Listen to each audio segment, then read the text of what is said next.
See some oysters coming out. Yeah. We have a couple shiitake blocks up on the top that haven't started to grow yet. Mm-hmm. So these rooms are kept at about 65 degrees Fahrenheit, Okay. which is it's fairly cool, but the mushrooms before we had temperature control here when we were still under construction. It was very warm in here. It was probably like 75 degrees, and the mushrooms would grow too fast. Would not grow too fast. They would grow. They would grow too fast. So like we would see oyster mushrooms like this, and the very next day.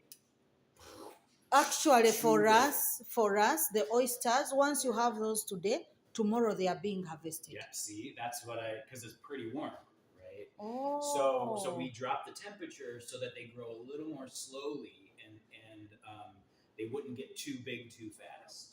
Okay. So yeah, we have it at about 65 degrees Fahrenheit and about 85% humidity. Now, to the oyster mushrooms, what do you think is very important? Because now I've realized, because for us at home, today they are small, tomorrow you're harvesting. Today they are small, tomorrow they are harvesting. And then one thing I've seen about this farm is that you are harvesting and then keeping the blocks. When I was at Mike Tyson's place, I'm sorry, I will call him Mike Tyson. Sure. He's called... You said Darren. No, that is not Darren. Oh no, that's the other. That is James. Right. He's called James, but now he's my commenter. Okay. My commenter's place. He said they harvest once and throw away the blocks. Most mushroom or a lot of mushrooms farms do that.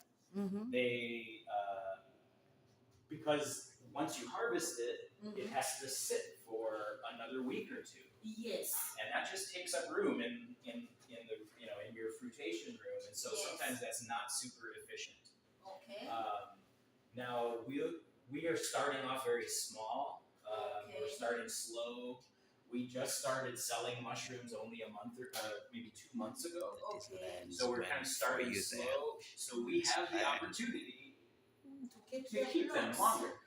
At some point, when we start to grow more mushrooms, we might not be able to do that.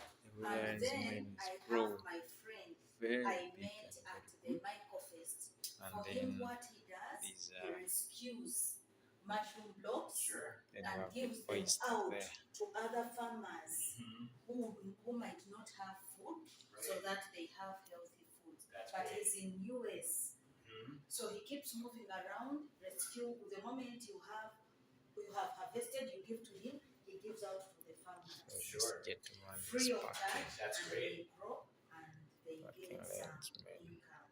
Yeah, thank you so much. Yeah, that's so. Some mushroom farms give their blocks away. Sometimes they sell them, for a couple dollars, so people can get very cheap mushroom blocks, but still get some mushrooms from them. And he's putting them in a cool a lot of box. mushroom farms do just give them away because otherwise, what are you going to do with all of those blocks? This lady over here, she's doing some infected or get sick. packaging of So you give it out free. Let's give it and then walk away. Yeah, and hope for the best.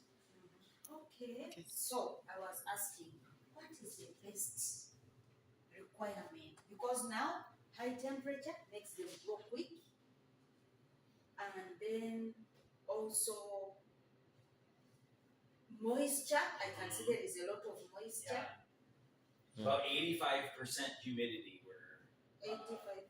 So with these foggers, we can set it exactly to the exact humidity that we want, and it still fluctuates, right? It's like it blows it out and then it stops, so it goes up and down a little bit, but it stays at about 85%, which has been really good. And then we have to have fans. We have like some fans. Yeah, I can see the that just got cleaned that need to go in here. But that just blows the moisture around so that So do you? circulates. So then, This this is a reverse osmosis filter because This the is the water really water good coming in is city water, and it Mm. has some chemicals in it. It has chlorine, and some mushrooms don't like that stuff. Mm. And So the water that the goes in. machine itself needs to have filtered water because minerals and salts and things in the water will break the machine. It'll build they up can and clog it, they can corrode it. Yeah, so it has to corrode be filtered. You don't need to use filtered water for mushrooms, but this humidifier requires it. Yeah, there are people who advised that water should be filtered to reduce on the infection. Yes. Yeah, they had recommended that. Yeah, and this water fogger also has an ozone generator. So the ozone is a gas that it can generate that sterilizes it. Okay. So it every I think like 2 times per day, it sterilizes itself so that if there are spores in there, it kills the spores, it kills contamination. So we're not blowing contamination all over our rooms. It's so amazing how people in Uganda can fail to have clean drinking water. But now here, the mushrooms have filtered water. Can you imagine? Can you imagine? Yes, Thank you so much for sharing. You're welcome.